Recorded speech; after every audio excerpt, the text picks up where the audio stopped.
and gentlemen, I come to you today with a simple declaration. The clock is ticking.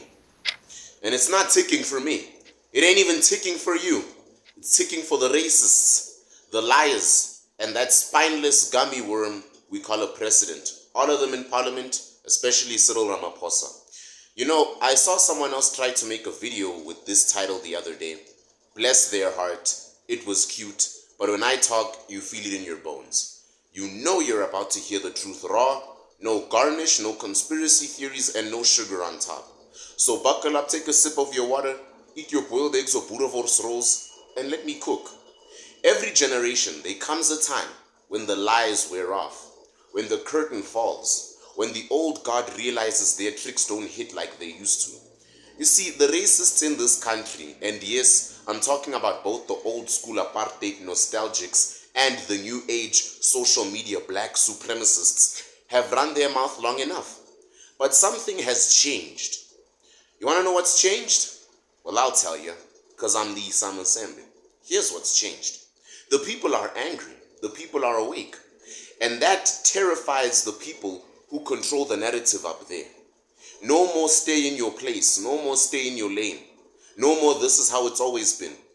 Now the oppressed are finding their voice, and the elite, whether black, white, or invisible, cannot silence it this time. Now let's get into the smooth-talking jellyfish at the center of this mess, Cyril Ramaphosa. You ever seen a man say anything and somehow say nothing? That's the charm Cyril can put you in. The man could give a 2-hour speech and leave the crowd more confused than they were before. He speaks like his mouth is being held hostage by consultants. He's not a leader.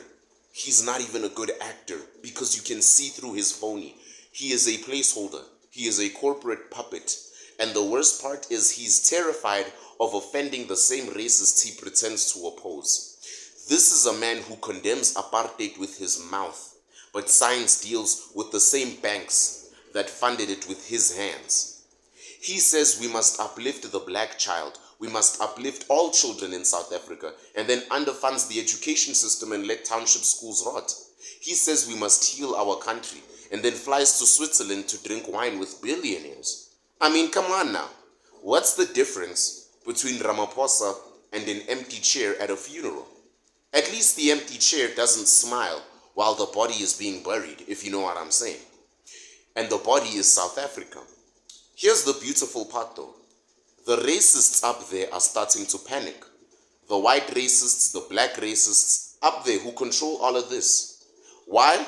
Because they are seeing black kids graduating with degrees while white kids who are just as deserving sit at home with nothing. They are seeing colored youth creating empires from nothing, while other isolated areas are dying from gang violence with the same colored communities. They are seeing white people who don't believe in supremacy joining hands with the oppressed, and some oppressed blacks joining hands with white supremacists. So what's going on here? Division. Division is what's going on. By who? The racists of both sides who hate each other. So what do? Well, with the funding and propaganda from Cyril, they say things like black people build nothing. Affirmative action is reverse racism. Farmers are being killed in droves, but that's all. Not that much farmers are being killed. Now don't get it twisted. Yes, crime is real. Yes, farmers are dying. A lot of farmers are dying. And so are factory workers. So are kids walking home from school. A lot of people are dying. But these people don't care about crime.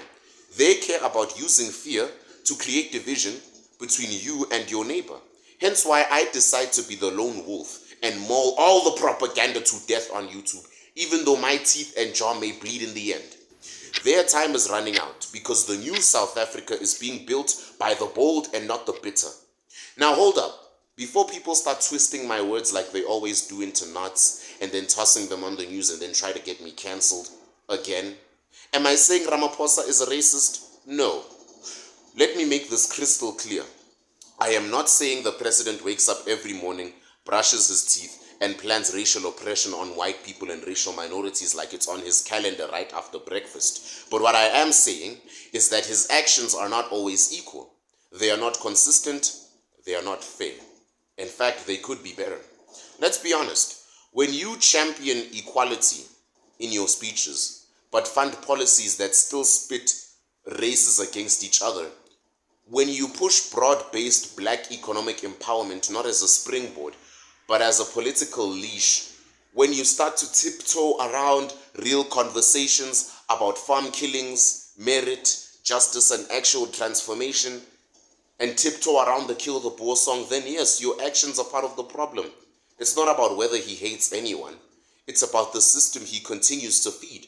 A system that divides and distracts, that creates new injustices in the name of correcting the old ones. It's about playing chess with the people's futures and hoping they won't notice who always ends up as pawns.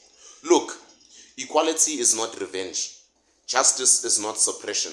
Fixing the past should never come at the cost of breaking the present. We can uplift the black child without pushing down the colored child or the Indian child or the white child. We can fight racism without giving birth to reverse discrimination and racism. We can empower South Africa without dividing South Africans.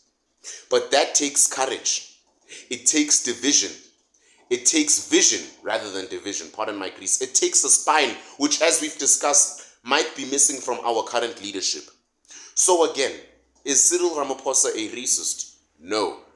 But when your decisions divide more than they unite, when your policies spark more resentment than progress, when your silence on injustice becomes approval by omission, then you become nothing but an enabler of everything you claim to be against. Tell me if I'm telling lies. And history won't give you points for good intentions. Tell me if I'm telling lies. It will judge you on results.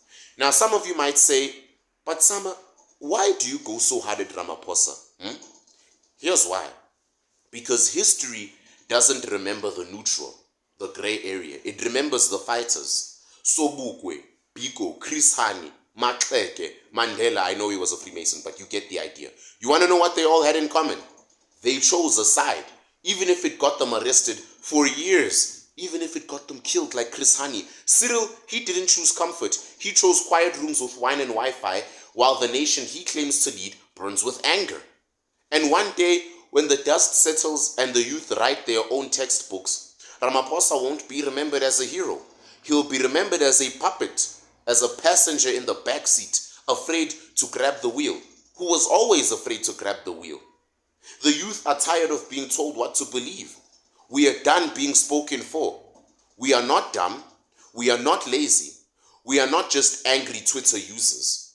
We are creators. We are thinkers. We are future presidents, future CEOs, future artists, future summer sambits, future revolutionaries, and we are watching. We see the media games. We see the staged campaigns. We see the phony YouTubers, and don't think we don't see how they try to copy and twist the message while watering it down for likes to try and deceive us all and continue to enslave us. And that's why I say again, the clock is ticking because we are waking up. And here's the kicker. When the people finally rise, when the curtain finally falls, when the propaganda no longer works, there will be no more time for apologies. There will be no more, I don't know, angazi. Remember when Jacob Zuma was saying that in the Zondo Commission? I was just following orders. No, I was just trying my best. You either stood for the truth or you didn't. It's God's side and the other side. You either defended justice or you played it safe while people died poor. And for the racists who built their confidence on the suffering of others, no matter what color you are, your fear will become your reality because the power you stole is slipping away and you know it just as much as I do. So to the racists who fund BEE and the Ramaphosas out there, keep watching, keep pretending, keep underestimating the youth, keep thinking your time won't run out, and keep thinking the summer movement won't grow. Tick tock. Oh, and the person who made this video before me, nice try. But this is how it's really done. This is the Summer Sambit, and like always, happy belated feast day of St. Peter and Paul. I hope you had a great time with your family on Sunday. It's a lovely Monday morning, a bit cold, but we'll get there, and I'll see you next time.